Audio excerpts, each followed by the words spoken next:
Mesdames et messieurs, bonjour et bienvenue dans cette nouvelle vidéo. Pour fêter cette nouvelle vidéo, j'ai une chaise rouge. Dans la dernière vidéo, on a parlé de mon projet de rideau automatisé. Les pièces sont commandées, donc le projet devrait pouvoir commencer bientôt. Mais en attendant, je me suis dit pourquoi ne pas jouer avec l'Arduino Esplora. Si vous ne connaissez pas ça, c'est un Arduino en forme de manette. Donc on a des boutons, un accéléromètre, on a un petit joystick, on a un petit potentiomètre, des lumières, micro, capteur de température, bref, il y a plein de petits capteurs là-dessus, c'est super intéressant. Puis au début, je m'étais dit qu'on pourrait peut-être l'utiliser pour fabriquer une petite manette pour jouer à des jeux, puis utiliser l'accéléromètre pour piloter le jeu en quelque sorte. Mais après ça, je me suis dit, pourquoi ne pas brancher ça sur une imprimante 3D et contrôler les mouvements de l'imprimante 3D avec le joystick, avec les boutons. Peut-être que ça pourrait être intéressant. Donc aujourd'hui, je vais juste faire les premiers tests pour voir si c'est quelque chose qui est faisable. Mais ce qu'on va surtout faire aujourd'hui, c'est imprimer en 3D un boîtier parce que si je sors l'Arduino Esplora, comme vous pouvez voir, la carte, elle n'est pas vraiment protégée, donc ce serait assez facile de l'endommager quand elle est comme ça. Je me suis commandé un petit écran que je peux piner ici, petit écran de 1.8 pouces. Vous pouvez voir justement à l'ordinateur à quoi ça ressemble. Donc on pourra afficher des choses ici. Donc on va voir qu'est-ce qu'on est capable de faire avec ça. Aujourd'hui, je vais juste vraiment faire les tests préliminaires. Sauf que là, on va aller imprimer en 3D le petit boîtier. Donc on se prépare et on va aller à l'atelier. À tout de suite.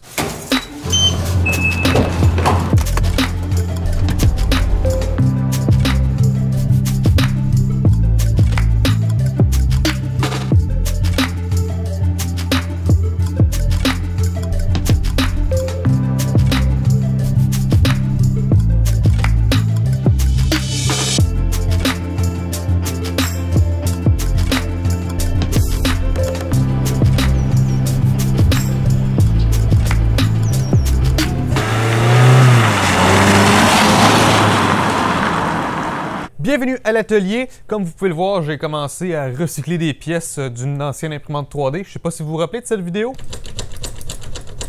Donc, j'ai entre autres récupéré les steppers avec les poulies et aussi des petits roulements à billes comme ça. Ça va être utile pour le projet d'ouverture automatique des rideaux. Mais c'est pas de ça qu'on parle dans cette vidéo. Donc, j'ai l'Arduino Esplora ici. En tant que tel, l'Arduino Esplora, il est discontinué. Ils n'en font plus, mais il existe bien sûr des clones. Donc, je vais vous mettre des liens dans la description de la vidéo si jamais vous voulez vous procurer un clone de Arduino Esplora. Sur Thingiverse, j'ai trouvé un petit boîtier. C'est fait par cette personne-là. Puis vous voyez, il y a un petit endroit ici pour l'écran.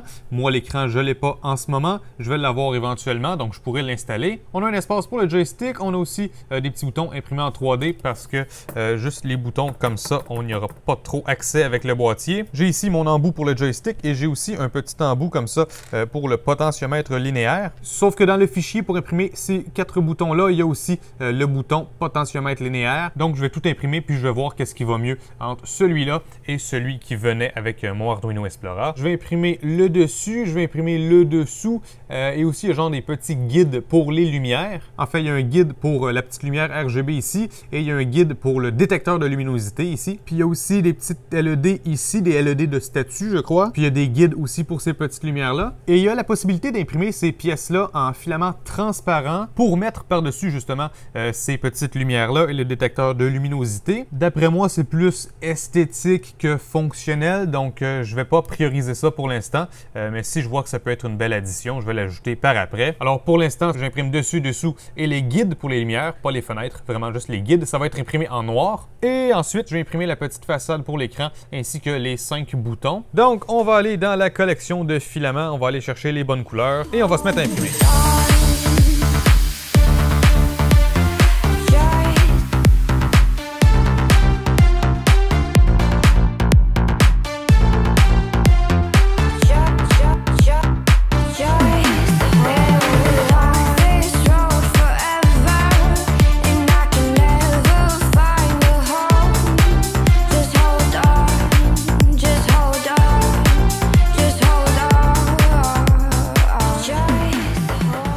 Jour 2 de ce projet, j'ai des bonnes et des mauvaises nouvelles. Côté bonne nouvelle, l'impression 3D s'est très bien passé, le boîtier il est prêt, je vais vous montrer ça dans quelques instants. Côté mauvaise nouvelle, je ne vais pas pouvoir vous faire une démonstration dans cette vidéo de l'Esplora qui contrôle une imprimante 3D. J'ai rencontré quand même pas mal de problèmes, je vais vous expliquer ça, puis j'ai commencé en fait à trouver une solution et je vais vous montrer où est-ce que je suis rendu, mais je vais pas avoir le temps de terminer ça cette semaine, donc je vais essayer de vous montrer ça la semaine prochaine parce que je pense pas avoir reçu les pièces pour mon projet de rideau automatisé la semaine prochaine.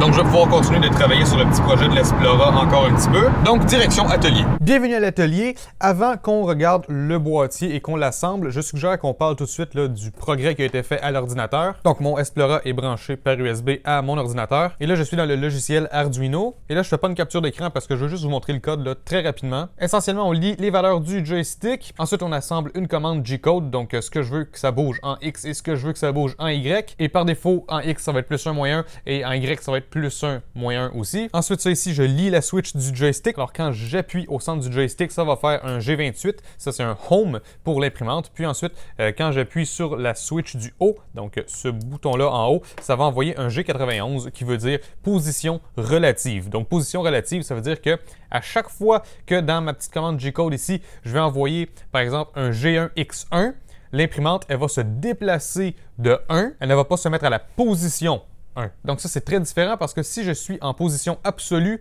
je peux envoyer G1X1 un nombre de fois infini et l'imprimante va juste rester à la position 1. Tandis que si je me mets en position relative, chaque fois que je fais G1X1, l'imprimante va se déplacer d'une position. Donc tout ça, là, c'est pas fini, c'est vraiment juste pour tester. Et c'est pour ça que je prends pas plus mon temps pour vous l'expliquer en détail. Ceux qui ont envie de bidouiller, vous pouvez vous en inspirer. Mais sinon, pour les autres, quand que je vais savoir que le projet fonctionne, je vous présenterai ça plus en détail. Si on rouvre le moniteur série, vous voyez qu'en ce moment, on se fait spammer des G1X0Y0. Donc ça envoie continuellement des commandes à l'imprimante qui lui disent de ne pas bouger.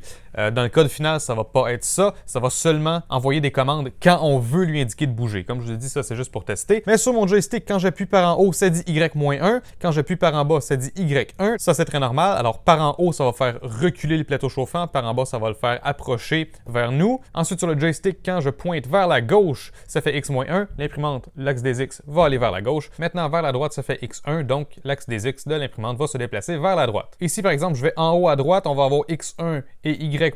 Et donc, on va être capable de faire déplacer l'imprimante en diagonale en théorie. Encore une fois, vu que c'est juste pour tester, peu importe si on appuie un petit peu ou si on appuie beaucoup, ça ne change pas le chiffre ici, c'est juste 0 ou 1 ou -1. Quand je vais savoir que ça fonctionne, je vais pouvoir l'adapter pour qu'on puisse faire bouger l'imprimante plus ou moins rapidement dans les directions qu'on veut. Si j'appuie sur la switch en haut, ça va me faire un G91 et ensuite, si j'appuie sur le centre du joystick, ça va m'envoyer un G28. Donc, c'est comme je vous l'avais expliqué. En tant que tel, ça devrait être suffisant, vraiment juste pour tester avec l'imprimante. Maintenant, le problème, c'est qu'il faut brancher ça à l'imprimante. En théorie, ça prendrait juste un fil USB de cette grandeur-là qui va vers cette grandeur-là. Et dans mon Serial Begin ici, j'ai juste à mettre le bon baud rate. Puis en théorie, l'Explora devrait être capable de parler avec l'imprimante. J'ai donc fabriqué ce magnifique fil. Cette partie-là se branche dans l'imprimante. Ensuite, ça se branche ici. Et puis après ça peut se brancher dans l'Explora. Le problème, c'est que vous voyez, l'imprimante est allumée, elle est branchée. Et mon Explora, ben, il allume pas. Donc, il n'y a pas d'alimentation. Et c'est pas un problème avec le fil que j'ai fabriqué. J'ai testé ce fil-là avec un appareil. Je sais que j'ai l'alimentation et je sais aussi que j'ai les données. Apparemment, ça peut pas fonctionner comme ça. La solution que je me suis dit qui serait probablement la plus facile, c'est probablement connecter l'Explora à l'ordinateur et connecter l'imprimante à l'ordinateur. Puis ensuite, l'ordinateur, il a juste à lire ce qui est ici. Puis ensuite, il copie ça sur le port série et il envoie ça à l'imprimante. C'est certain que c'est pas idéal parce que ça enlève un petit peu le plaisir de juste brancher cette petite manette-là sur l'imprimante. J'essaierai de voir c'est quoi les options pour être capable de brancher ça directement dessus éventuellement. Mais le truc, c'est que j'ai pas envie de brancher des petits fils. Là. Je voulais juste que ce soit par USB, un point c'est tout. Donc on verra pour ça. Vraiment, là, c'est juste pour le plaisir que je fais ça. Donc pour l'instant, ce que je me concentre à faire, c'est vraiment essayer de dire à l'ordinateur de transmettre les données de l'Explora vers l'imprimante. Et c'est un petit peu plus compliqué à faire que je pensais. Parce que là, oui, dans le logiciel Arduino, on peut dire qu'on a plusieurs communications série. Sauf qu'on peut seulement parler sur un port à la fois. Moi, ce que j'ai besoin, c'est une application qui va prendre un port en entrée et un port en sortie et qui va en quelque sorte copier ce qu'il y a à l'entrée et le coller à la sortie. J'ai fait des recherches, j'ai pas trouvé de logiciel qui peut faire ça de façon juste d'un clic comme ça super facilement.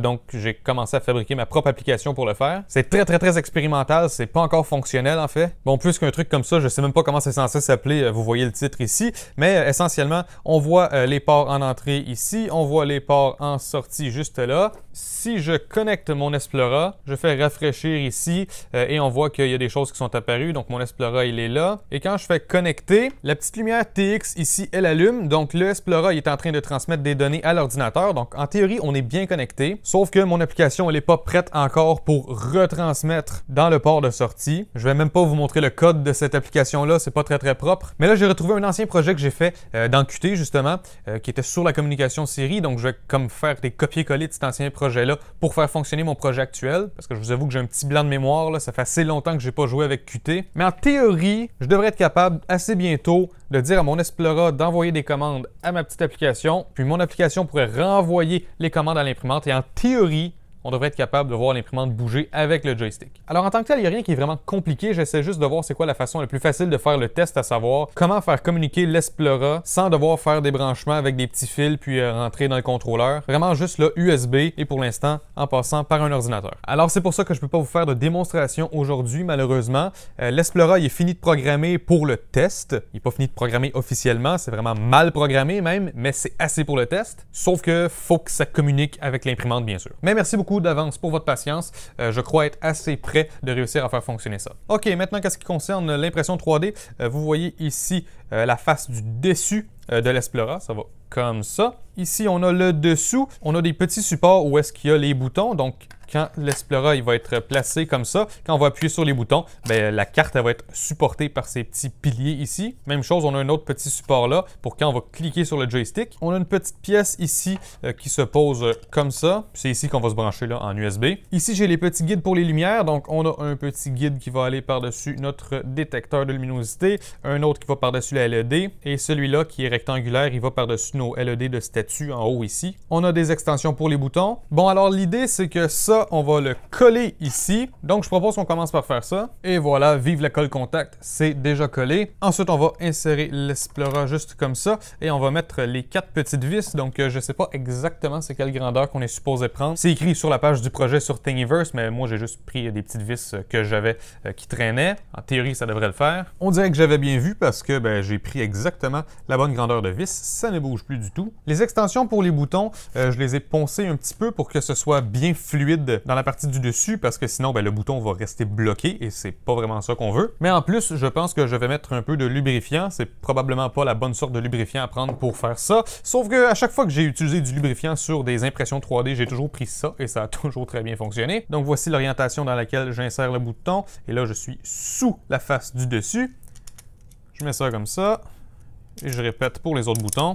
Celui-là, il est quand même pas mal fluide, mais par exemple, lui, là, c'est plus difficile. Et pourtant, comme je vous ai dit, j'ai poncé tout ça. Donc, on va voir si ça corrige la situation. Et voilà, donc ça devrait être bon. Tout fonctionne maintenant, c'est assez fluide. Maintenant, en ce qui concerne les guides pour les petites lumières, il y a ce guide-là ici que j'ai dû beaucoup poncer pour qu'il puisse s'insérer comme il faut juste ici. Donc vous voyez, ça s'insère comme ça. Ensuite, les guides pour les lumières, vous voyez, il y a une partie qui est comme ça. Il y a une partie qui est un peu plus creuse. Le plus gros, il va sur la LED et le plus petit, il va sur le capteur de luminosité. Ensuite, on peut refermer tout ça. Maintenant, on peut mettre le dessus des boutons et d'ailleurs, je me rends compte que j'ai oublié de vous en parler. Le dessus des boutons et la petite façade pour l'écran. J'ai imprimé tout ça en filament flexible, puis je me suis dit que ça serait peut-être plus agréable pour les doigts. Ça fait pas une énorme différence, mais c'est définitivement un petit peu plus mou pour les doigts. Donc bon, j'avais du filament flexible, pourquoi ne pas l'utiliser? Je mets ça ici. OK, alors voici ce que ça donne. Le petit bouton pour le potentiomètre linéaire, pour le slider, il était porté à coller sur mon doigt, puis il s'enlevait de sur le slider. Donc j'ai remis celui qui venait avec mon Explora et j'ai mis le joystick qui venait avec l'Explora. Donc ça ressemble à ça. On a nos boutons, il n'y en a aucun qui reste collé. Et là, à écouter le bruit, je viens de me rendre compte que les guides pour les lumières, probablement qu'il fallait les coller et pas juste les déposer. On a accès à toutes nos connexions. Et en fait, qu'est-ce qui est génial de ce boîtier-là, c'est qu'il enlève absolument aucune fonctionnalité à l'Explora. On a tous nos boutons, détecteur de luminosité ici, notre LED, elle est là, notre haut-parleur, il est ici. En fait, je suis pas certain, c'est peut-être le micro et ça, le haut-parleur, ou le contraire. Ici, on voit tous nos témoins LED. Et on a un tout petit trou ici pour le bouton Reset. Là, bien sûr, j'ai pas encore l'écran qui est installé, mais éventuellement, je vais l'avoir. Puis, il va avoir ce petit couvercle-là. Ça va venir s'installer ici. Donc, vous pouvez imaginer de quoi ça va avoir l'air avec l'écran au milieu. Alors voilà, si jamais vous vous procurez un Arduino Esplora, soit pour essayer le même projet que moi avec les imprimantes 3D ou juste pour vos propres projets, pour contrôler des petits robots téléguidés ou quoi que ce soit, ça peut être super intéressant de faire des projets avec ça. Donc, si vous en procurez un, lien dans la description pour avoir un clone puisque l'original n'est plus en production. Il va bien sûr avoir un lien pour télécharger le boîtier. Et il y aura aussi bien sûr des liens vers la Tevo Tornado que j'ai utilisée et la Creality CR10 aussi. Alors même si aujourd'hui j'ai pas pu vous faire une démonstration concrète de l'Esplora qui contrôle une imprimante 3D, j'espère que vous avez quand même aimé cette vidéo et que vous avez hâte à la suite. Et si c'est le cas, n'hésitez pas à laisser un j'aime et à commenter. Et n'hésitez pas à me rejoindre sur tous les réseaux sociaux, YouTube, Facebook, Twitter et Instagram. Et moi je vais vous revoir une prochaine fois dans une vidéo. Ciao tout le monde!